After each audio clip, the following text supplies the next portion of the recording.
करंजीचे बिया असे आपल्याला इथे खूप सारे बघायला मिळत आहेत बघा.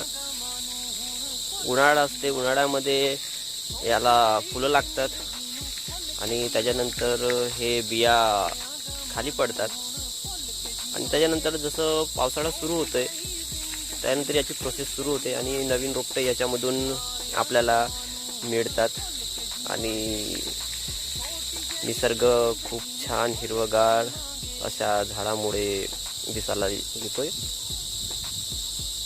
आणि आपण याचं प्लांटेशन केलेलं पाहिजे. याचंच नाही तर प्रत्येक झाडाचं आपल्याला प्लांटेशन करायला हवं, कारण काय झाडांची संख्या ही दिवसेंदिवस खूप कमी होत चाललेली आहे.